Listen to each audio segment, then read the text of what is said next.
Here's what's been happening lately. Three things. First, Illinois lawmakers approve a $56 billion budget with new taxes on social media companies, crypto, and fantasy sports. Next, Illinois lawmakers also approved a bill to regulate e-bike scooters. And lastly, a University of Chicago study found that CPD responded faster to 911 calls on the south and west sides after ShotSpotter was removed. Let's break it all down. First, Illinois lawmakers approved the state budget early Monday morning after slogging through the night, enacting new taxes on businesses and authorizing less spending than what Governor J.B. Pritzker proposed in February. The budget totals $55.9 billion, supported by a similar amount of revenue. The spending plan included an $830 million supplemental current year spending plan, meaning the upcoming fiscal year 2027 budget is essentially flat. To get it across the finish line, Democrats, especially progressives, had to temper their expectations. Many had called for new progressive revenue measures throughout the session, including taxes on big corporations and billionaires, and for Illinois to unite itself from parts of the federal tax code. Instead, the measure freezes corporate net operating loss and taxes social media companies, digital assets, fantasy sports, tobacco, and sports betting on prediction markets. Democrats also sought to include at least a few measures that address affordability. It freezes the 1.3% gas tax increase that's slated for July 1, pushing it to January 2027. It also creates a sales tax holiday on school supplies from August 7th through the 16th. The budget also calls for transferring $150 million in sales tax revenue from gas to the General Revenue Fund once public transportation is fully funded, opening that revenue up to be spent on any purpose. That state plans to spend $143 million on a healthcare program for undocumented immigrant seniors and another $4 million on welcoming centers that provide services to immigrants arriving in Illinois.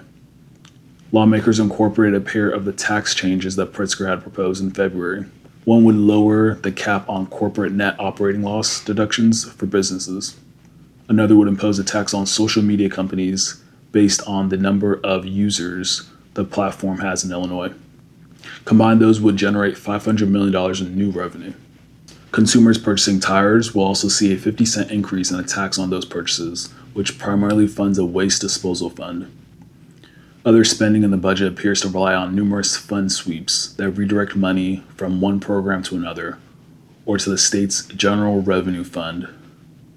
One of those sweeps includes transferring $70 million from the Bridge program, created last year to allow Pritzker to allocate funding to programs that fall short in funding because of federal cuts, to the Fund for Illinois' Future for Infrastructure Projects, and other grants.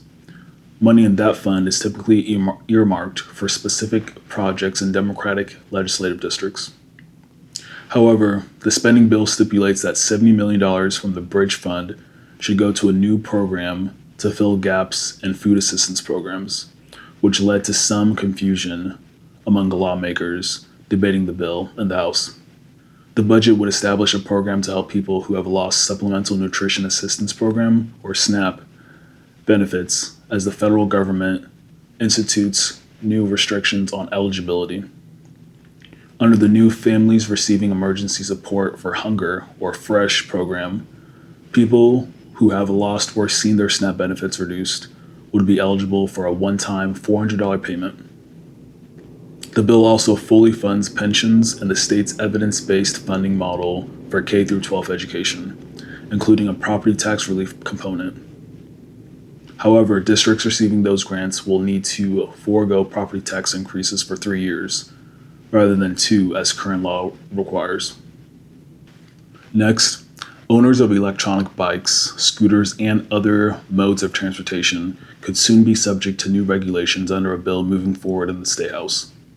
Senate Bill 3336 would establish regulations on micromobility transportation, such as e-bikes and e-scooters, that include age requirements, speed limits, and rules on where they can be operated. The state already has some regulations for low-speed electric bikes and scooters, but the bill would create new standards for high-speed electric bikes and scooters. This also includes electric motorbikes and electric unicycles and skateboards. The bill creates a new tier of regulations for high-speed e-bikes, which have electric motors and can travel faster than 28 miles per hour. Those would be regulated similarly to motorcycles and require users to have a driver's license, insurance and ownership title, and register the vehicle with the state. They also must be driven on roads.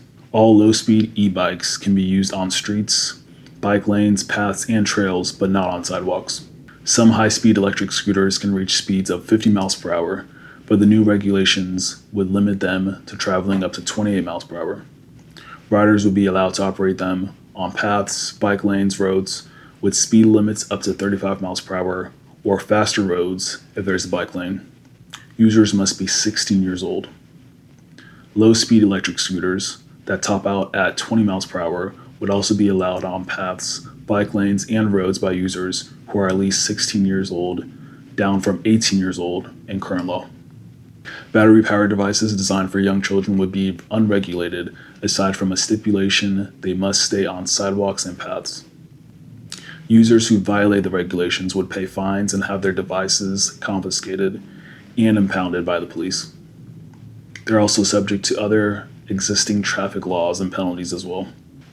Lastly, Chicago police responded 4 minutes faster to the most serious 911 calls for help in the 6 months after Mayor Brandon Johnson scrapped the city's controversial ShotSpotter gunshot detection system in 12 South and West Side neighborhoods.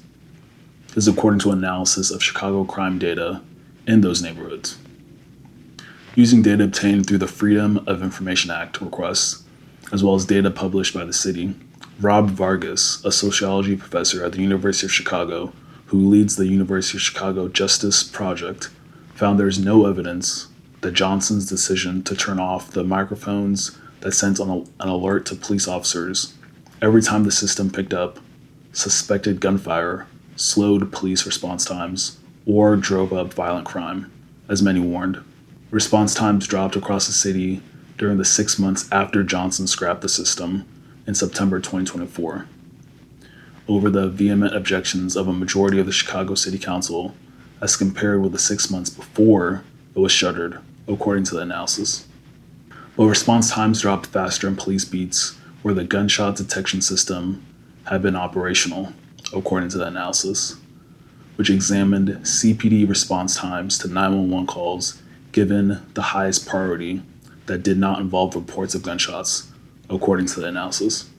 In the neighborhoods that had ShotSpotter, homicides dropped more than 32% during the 9 months after the system was decommissioned, as compared with the 9 months before it was turned off, according to the analysis. Violent crime dropped more than 11% during the same period in those neighborhoods. Across 6 of the ward's 8 beats, all of which had ShotSpotter sensors, response times dropped an average of 8.5 minutes, according to the analysis, while response times were unchanged in another beat and rose by less than 1 minute in another.